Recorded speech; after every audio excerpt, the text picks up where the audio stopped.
In a time of spiritual darkness, a young king ascended the throne of Judah. His name was Asa. Asa, the third king of the southern kingdom of Judah, was not just any ordinary ruler. He was the son of King Abijah and the great-grandson of King Solomon, tracing his lineage back to some of the most renowned figures of biblical history. His ascension to the throne around 911 BC was during a time when Judah was riddled with the worship of foreign gods and rampant idolatry, practices that had been introduced and propagated by his very own predecessors. The land of Judah was in spiritual turmoil. The influence of neighboring nations had swayed the people away from the worship of Yahweh, the God of their forefathers, and the God of Israel.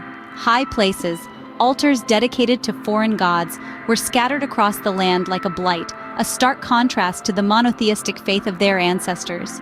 Asa found himself the ruler of a kingdom steeped in idolatry, a kingdom that had lost its spiritual compass. But instead of succumbing to the status quo, Asa was resolute.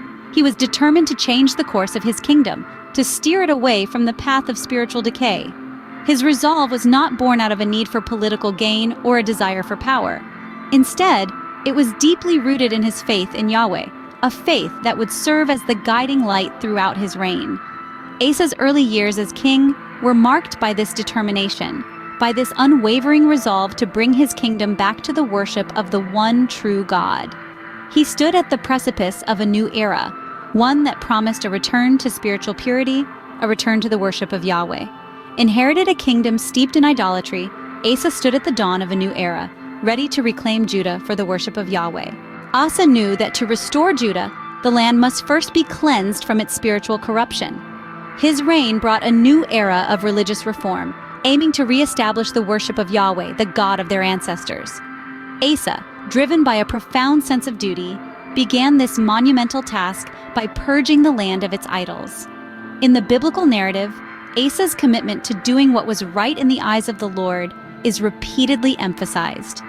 He followed in the footsteps of his forefather, King David, and took drastic measures to eradicate the symbols of idolatry that had infiltrated the kingdom. He tore down the foreign altars and high places, shattered the sacred stones, and cut down the Asherah poles, symbols of the Canaanite goddess Asherah. In a display of unwavering commitment to his mission, Asa did not spare even those closest to him. His grandmother, Maacah, who held the influential position of Queen Mother, had made an obscene idol for Asherah. Asa, prioritizing his duty to God and his kingdom over familial ties, deposed her from her position. But Asa's reform was not merely about destruction. It was also about revival. With the idols removed, he encouraged the people of Judah to return to the worship of Yahweh. He directed them to seek the Lord, the God of their ancestors, and to obey his laws and commands.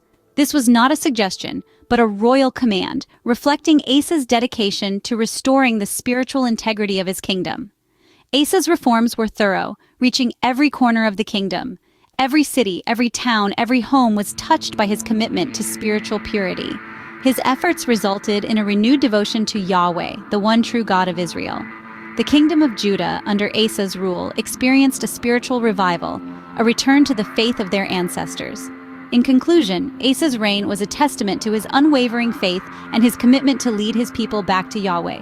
His reforms were thorough, reaching every corner of the kingdom and ushering in a renewed devotion to Yahweh. Yet the path of righteousness was not without challenges. A formidable foe threatened the peace of Judah. In the 15th year of Asa's reign, a new test of faith emerged. The Cushite army, under the leadership of Zerah, marched towards Judah. This was no small threat, for the Cushites were a mighty force, and their invasion posed a significant danger to the kingdom.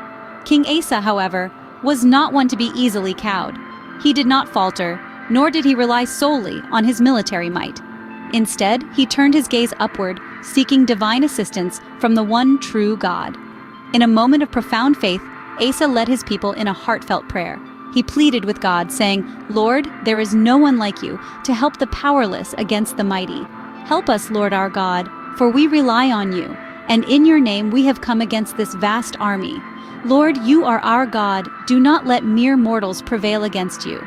This prayer, recorded in the book of 2 Chronicles, is a testament to Asa's unyielding faith and reliance on God.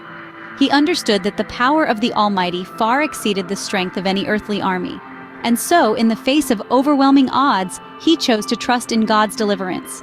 The response to Asa's faith was divine intervention of the most powerful kind. God granted Judah a resounding victory over the Cushites. The enemy was routed, their forces scattered, and the kingdom of Judah was spared from destruction. This victory was not just a military triumph, it was a spiritual victory that demonstrated the power of faith and the rewards of righteousness. In the face of a mighty enemy, Asa's faith remained unshaken. His reliance on God led to a resounding victory, further solidifying his righteous leadership. The story of King Asa serves as a potent reminder that when we choose to walk in righteousness and trust in God's deliverance, we can overcome even the most formidable challenges. Asa's reign left a lasting mark on the kingdom of Judah. His legacy was one of unwavering faith, religious reform, and steadfast commitment to righteousness. Asa was a beacon of hope during a time of spiritual disarray, and his actions created a ripple effect that reshaped this spiritual landscape of Judah. His religious reforms, aimed at purging the land of idolatry, were not just acts of defiance against foreign influences, but a call for his people to return to the worship of Yahweh. This spiritual revival was a testament to his unyielding devotion to God. In the face of military challenges, Asa's faith did not waver. His prayer for divine intervention during the Cushite invasion demonstrated a profound reliance on God's power, a reliance that resulted in a resounding victory for Judah. King Asa's legacy serves as a powerful testament to the importance of righteous leadership and the indomitable power of faith.